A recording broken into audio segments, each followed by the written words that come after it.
5 facts about Disney's Space Mountain. What's up, everybody? Welcome to the YouTube channel. Thank you so much for hanging out with us. We're going to talk about Space Mountain, Connie's favorite attraction of all time. All time, hands down. If I could only go on one attraction for the rest of my life, it's got to be Space Mountain. I mean, it's always a classic. It's definitely one of those thrilling attractions that little kids can go on, adults can go on over and over and over again and have a great time. Yes, some people will say it hurts your back a little bit, but you know what? That's part of the fun. That's part of the excitement. It is. It's for kids 44 inches or taller, which I can't believe 44 inches is the height requirement, because I feel like it's such a thrill ride that I thought you had to be much taller to ride, but you don't. Yeah.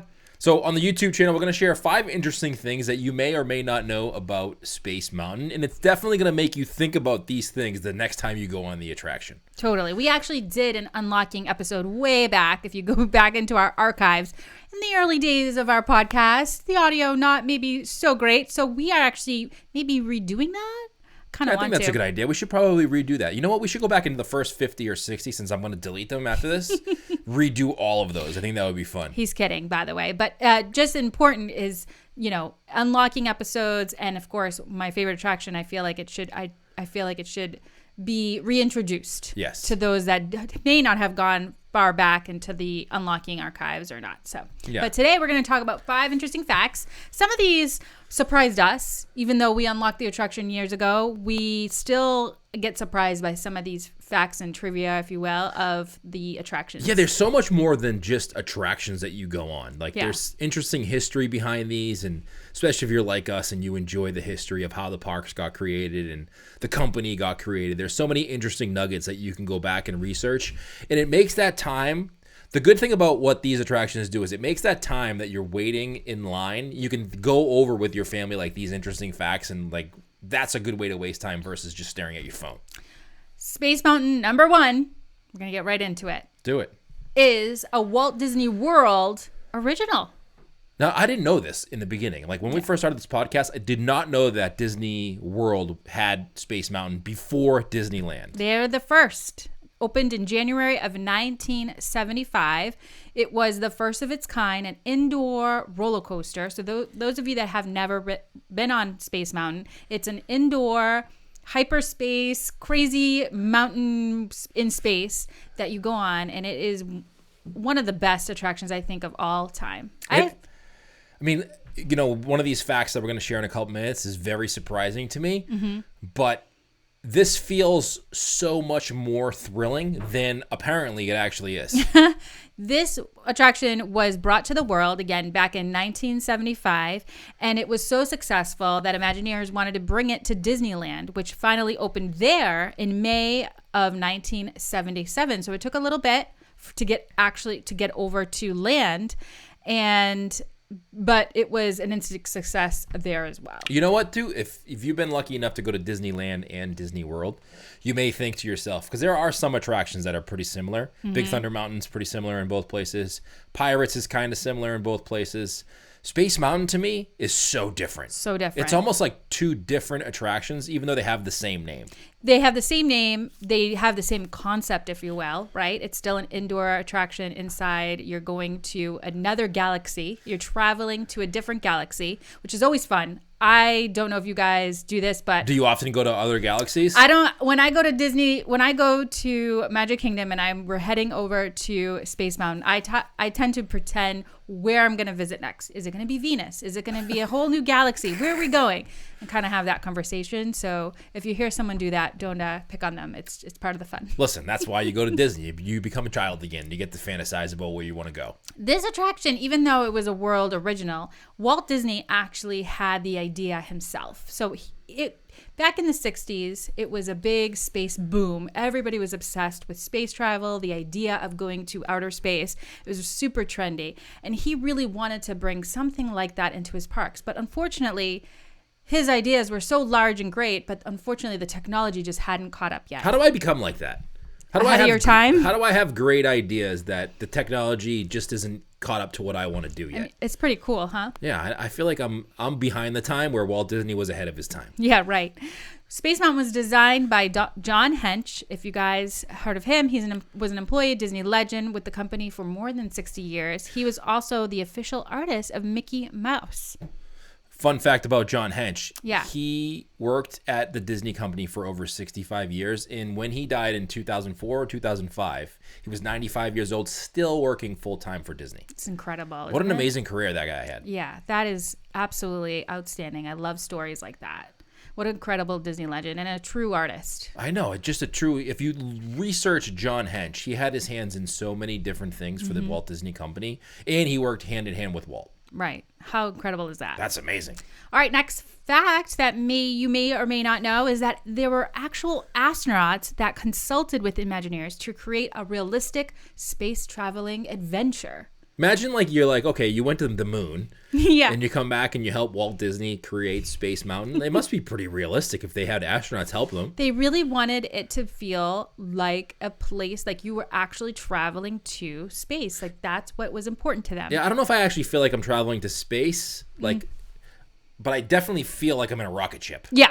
There's definitely happening there. Yeah. I think that's what they were looking for, actually. The rough and tumbleness of the rocket ship? Yeah, I think that was what their plan was all on. All right, next one. The Disney World and Disneyland attractions are different in height, actually significantly different in height. Now, I'm trying to think of when I'm trying to visualize the two attractions themselves, and I can't visualize, I can visualize the Disney World version because you can see it from outside the park, right? Especially if you go over maybe to the Contemporary Hotel and you're lucky enough to go out on the balcony at the California Grill and look over at Magic Kingdom, you could totally see the whole attraction. Yeah. I have a hard time visualizing the Disneyland version.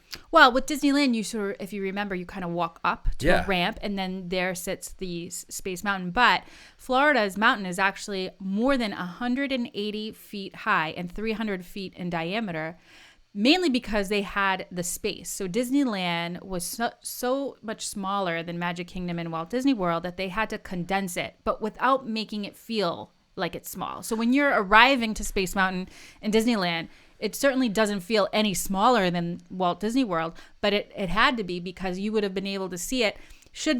Had they gone with scale of Magic Kingdom and World, you would have been able to see it from Main Street, which would have totally which is what they didn't want. Right. If you've been there, you can definitely tell the difference. Like you said, you walk up the ramp to the version in Disneyland, and then you kind of walk up and around and through these little tunnels, and then you walk down into the spaceship gathering area where you get on to the Starport. Sorry about that. I'm really serious about my Space Mountain. Yes. And also in Disneyland, it's a double seater, whereas in Disney World, it's a single seater. Which one do you prefer, by the way? We'll do the Would You Rather at the end. Okay. Because I don't know how people are going to feel about our choices. We have a lot of diehard California friends that absolutely choose Space Mountain in Disneyland, and then we also have the diehards in Magic Kingdom. Which would you prefer, double seat or single seat? Not the attraction itself. Okay, so if we're just choosing that right now, I gotta say the single seat. Yes, I don't like anybody sitting next to me, and that takes away all that possibility.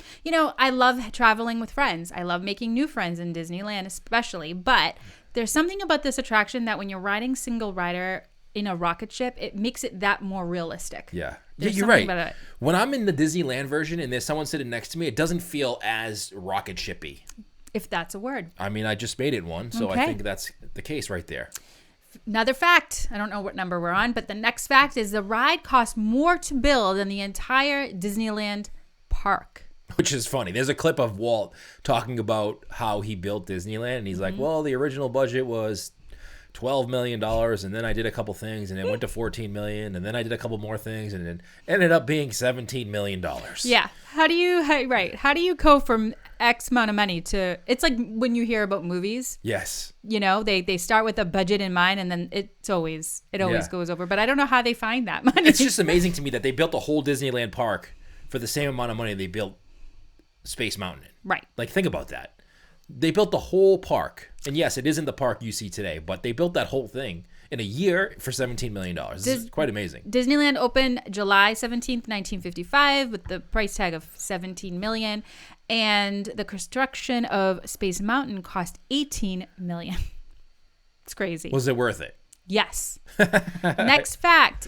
Space Mountain is one of the slowest thrill rides at Magic Kingdom. This is what I was referring to earlier in the video. This totally caught me off guard because when you're on Space Mountain, you know what it is? I think it's because when you're in Space Mountain in Disney World, you're sitting alone, which obviously makes it feel faster because the wind goes right by you on both sides. Yeah. It's enclosed, it's dark, there's twists and turns, it's a little rough ride. It makes it feel way faster than it actually is. So in comparison, Big Thunder Mountain is actually faster than Space Mountain. Which totally caught me off guard because if you would ask me, Bruce, which one is faster, Space Mountain or Big Thunder Mountain, I would have said Space Mountain hands down.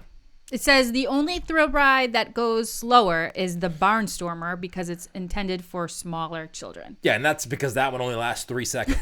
They only had a little bit of room there to throw in it's a like, roller coaster. Whoop, done. But is it the darkness that makes it feel that much faster? Because if you had told me, Connie, put Big Thunder Mountain Railroad next to Space Mountain, and you tell me after riding which one you think is faster, I would have hands down said Space Mountain. Yeah, I just said that. Yeah, by a landslide. But do you feel that unknown, venturing into the unknown, makes your body feel like it's that much faster? I think it's a couple factors. You're sitting alone, which makes it feel faster. Yeah. You're indoors. Right. And you can't see anything. Yeah. And there's a lot more twists and turns that you can't see in Space Mountain. So like in Big Thunder Mountain, you can see what's coming. You kind of get the feel for how it's going to flow. Yes. In Space Mountain, it's a total surprise, especially if you've never been on it before because you don't know what's coming. But we have gone on Space Mountain with the lights semi on. I still feel like it's pretty fast. Do you? I feel like it's still pretty fast, but it feels faster when it's complete darkness. Okay, we've also done that where they turn off the lights completely, where you don't see any comets or any spaceships or anything, which I love. It's pretty cool. Yeah, that's I got to admit, as much as I love space travel and that scenery, riding in complete darkness is something you must do once in your life if you're a Disney fan, and specifically a Space Mountain fan. Agreed. Super fun. 100%. Okay, last one is just a bonus. Okay? Yeah. Because I think we already did 5. Let's do it. Alpha versus Omega. So there are 2 tracks in Space Mountain. On the left is Omega. To the right, well, I'm picturing going on the attraction, actually. So you walk into the hallway and then you gotta go to each side, Which right? one is to the right? So if I'm facing it, okay. Yeah. So they say you can choose, but you really can't. They direct you to where you're supposed to be going. Yeah, they don't ever let me choose. They've never let me choose which one I want. They never said, Bruce, which one do you want to go on? They're always like, go that way. Maybe they're not a fan of Tonga Toast. They're mad at you. Blocked. But I always try to get on Omega as much as possible, even though it is. There's a fact here that says that Alpha track is a little bit longer than Omega. I think Omega is actually faster. I'm gonna be honest with you. I don't know which one is which. Okay. So you don't care. I care. I don't know which one is which. You could totally lie to me and say this one is that one and that one is this one. You don't feel the difference between the two I'm not saying tracks? I don't feel a difference between the 2 tracks. You just don't remember which one. I don't know which name is which. Do you feel that there is a difference, I guess, is what I'm saying. I feel like there's a difference because everybody tells me there is. I feel there is a difference. I definitely feel like when we go on Omega, I feel like the attraction is way more thrilling and way faster. I could be wrong, but that's what my body feels like on this particular rocket ship. Well, that's the question of the show then. Okay. Drop it in the comments below. Which one do you prefer, Alpha or Omega? Which one's faster, you guys? And which one do you think is faster and why? Leave a comment between 8 and 9. You know the routine. 8 and 9 every Tuesday. We come up with this new YouTube video, 8 p.m. Eastern time. Leave a comment between 8 and 9 and we'll pick a winner for a free t-shirt from the Unlocking the Magic store of your choice. Just let us know the size and shipping address and we'll get it out to you. Which one is faster? Which one do you prefer, Alpha or Omega? Okay, and the last thing here, okay, we got to talk about which one would you rather? This is the easiest would you rather in the history of would you rathers. I can't believe that you're gonna aggravate a lot of people here because I'm telling you, we have mega fans in both parks. That's pretty much my role in the show. Have you seen the reviews? I've seen some of them. It's like my job to aggravate people that listen to the podcast. That's true. I love to rub it in. So, it's probably just reviews from me. I don't know if you've caught on yet. Oh, maybe it is from you. I was wondering why it said Connie I. Yeah. I thought that was you, but then it looks suspicious. You need to listen to your wife more. It was a little suspicious. Not going to lie. All right. Hit us with it. Which one? Disney World. Why? Because it's single rider, which yeah. For me, single rider, that's all you got to say. And I'm in any single rider that doesn't have someone sit next to me. I'm in 100%. True. I like that it's in the complete darkness. I'm not a huge fan of the overlays that they have at the the Disneyland version. Okay. And I just enjoy it a lot more.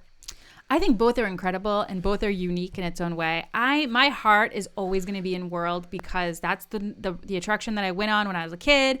I can close my eyes and I become an 8-year-old again whenever I'm in that when I'm getting on to the starport and I'm ready to board my rocket ship. When I'm in the Disneyland version, it doesn't feel like I'm in a spaceship going to space. It has more of that. It reminds me of like Big Thunder Mountain kind of feel, like except I'm indoors. Like you sit next to somebody, you can. It's just different. And it's different, but it also has more of that 60s music in the beginning. So you kind of feel like you're going aboard this, like you're going almost backwards in time in a way because of the music and how it's kind of retro. But also the thing that made it really difficult for me is that I actually do prefer Space Mountain Disneyland. I prefer the queue better there. It does have a cool queue. It does have a better queue. Got to admit. Sorry. So which one are you choosing? I am still choosing World. All right. Well, thank you guys. Thank you so much for hanging out with us on YouTube. Hit the like button, hit the subscribe button, and don't forget to leave your comment. Which one would you prefer, Alpha or Omega? We're going to forget Disneyland on this one and go right to Disney World. Okay. Alpha or Omega for the question of the show. Just for the question? Yeah, just for the question of the show. And don't forget to listen to our podcast. You can subscribe. All the links for that are in the comments. Not the comments, but in the description below this video. Cool. See ya. Bye.